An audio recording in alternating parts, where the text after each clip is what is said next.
Journée internationale de la biodiversité.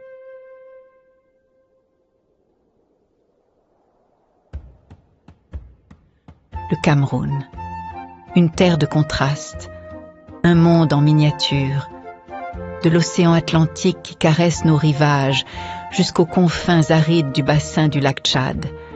Notre nation abrite un trésor inestimable. Nous sommes les gardiens d'une méga biodiversité exceptionnelle. À l'aube de cette année 2026, alors que la communauté internationale célèbre la journée de la biodiversité sous le mot d'ordre « Agir localement pour un impact mondial », un péril silencieux ronge notre patrimoine.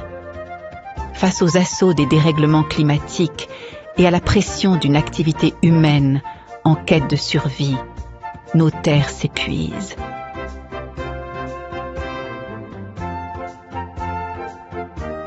Pour endiguer cette crise, le ministère de l'Environnement, de la Protection de la Nature et du Développement durable, le MINEPDED, a sonné l'heure de la mobilisation générale. Car la résilience ne se décrète pas, elle se construit ensemble.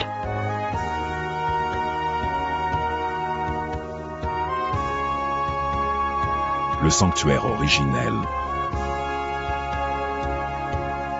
Il existe sur notre planète des territoires où la nature a choisi de concentrer toute son ingéniosité. Des sanctuaires vitaux qui agissent comme les poumons d'un monde en quête de souffle. Le Cameroun est de cela.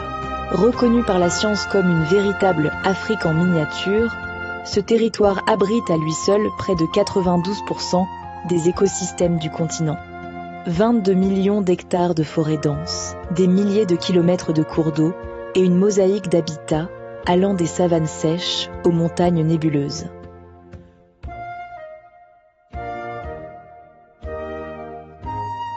Le Cameroun est reconnu comme Afrique en miniature, donc ça veut dire que nous sommes un pays très riche en biodiversité et où nous retrouvons tous les écosystèmes d'Afrique au Cameroun. C'est pour ça que nous parlons de pays continent. Nous aimons bien le dire. Mais ça s'avère que de nos jours, à l'instar du monde, le Cameroun fait aussi également face au triple fléau planétaire que sont la perte de la biodiversité, les changements climatiques et les pollutions.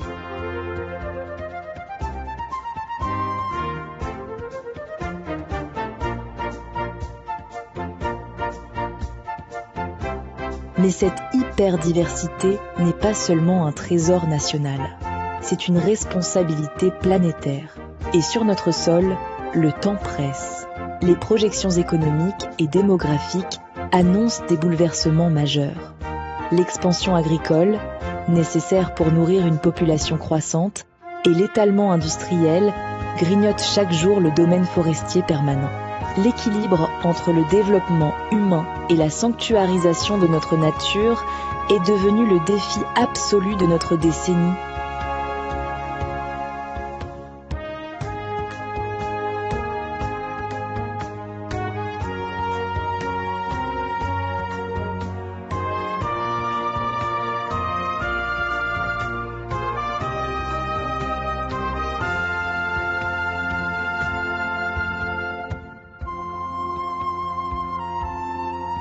C'est les actions menées sur le terrain qui peuvent avoir un impact mondial. C'est nos efforts cumulés, nos efforts associés, nos actions cumulées qui donneront un impact au niveau mondial.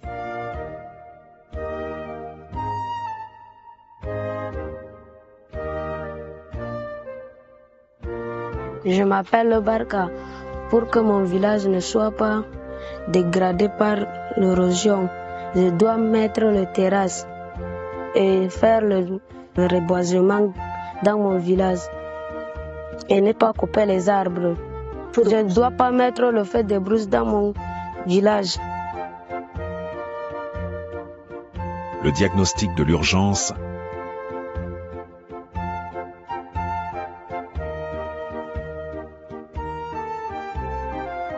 Nulle part ailleurs ce défi n'est aussi visible que sur notre littoral.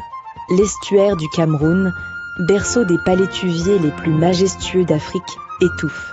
Autour de la métropole de Douala, les mangroves, ces remparts naturels inestimables contre la montée des eaux et nurseries essentielles pour les poissons, disparaissent à un rythme effrayant, de plus de 6% chaque année.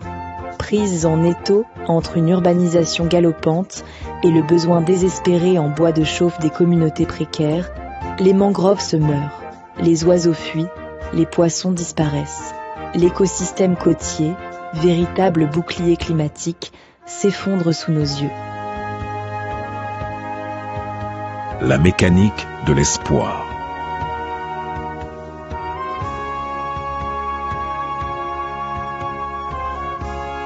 Face à cet avertissement, l'espoir ne viendra pas uniquement des grandes décisions mondiales, mais de l'intelligence du terrain, l'injonction d'agir localement, il faut innover.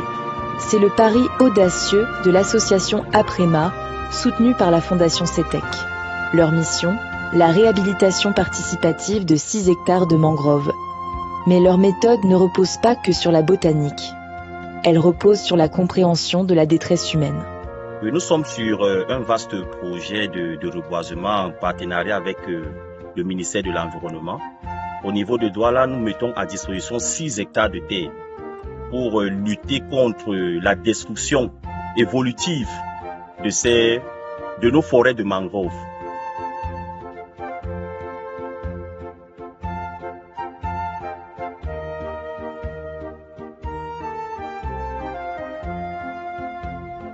Lorsque le palétuvier se développe quelque part, il n'y a pas une autre plante qui parvient à se développer. C'est pourquoi on parle de plante grégaire. Avec son système racinaire aérien, il parvient à coloniser tout un espace, mais ce système permet également aux géniteurs de poissons de venir pondre leurs œufs pour les femelles et les mâles d'identifier les œufs en fonction des espèces, verser la laitance pour que la magie de la fusion puisse se développer.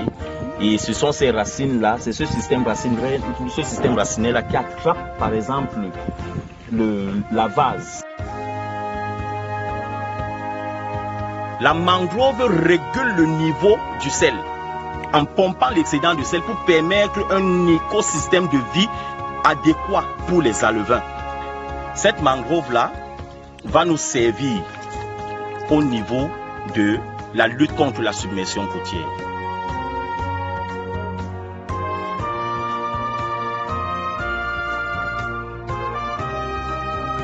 L'appel à l'investissement.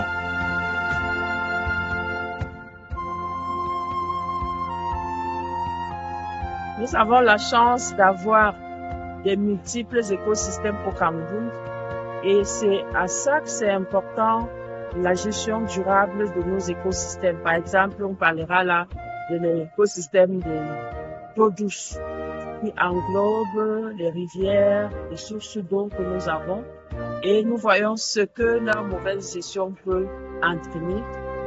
Les écosystèmes d'eau douce sont impactés par les pollutions.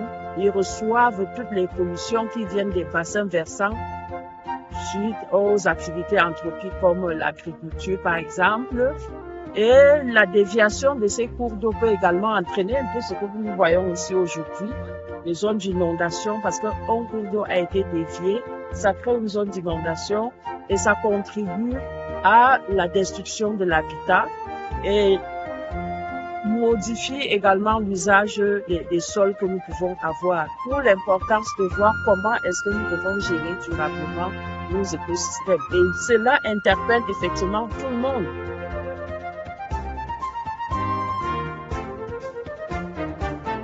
Vivre en harmonie avec la nature, cela veut dire qu'il faut éviter de détruire la biodiversité, les coupes, les pollutions, toute action qui tend à polluer est négative pour notre santé.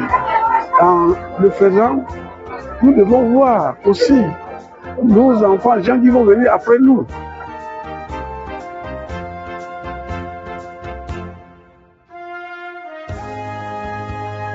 En cette journée internationale de la biodiversité, Le constat est sans équivoque. La survie de notre Afrique en miniature repose entre les mains de ceux qui la foulent au quotidien. Il est d'une nécessité impérieuse que tous les acteurs locaux, citoyens, entreprises privées, associations, s'investissent de manière totale et indéfectible dans la préservation de la biodiversité camerounaise. L'État ne peut agir seul. L'impact mondial dépend de notre résilience locale. Ensemble, restaurons notre nature.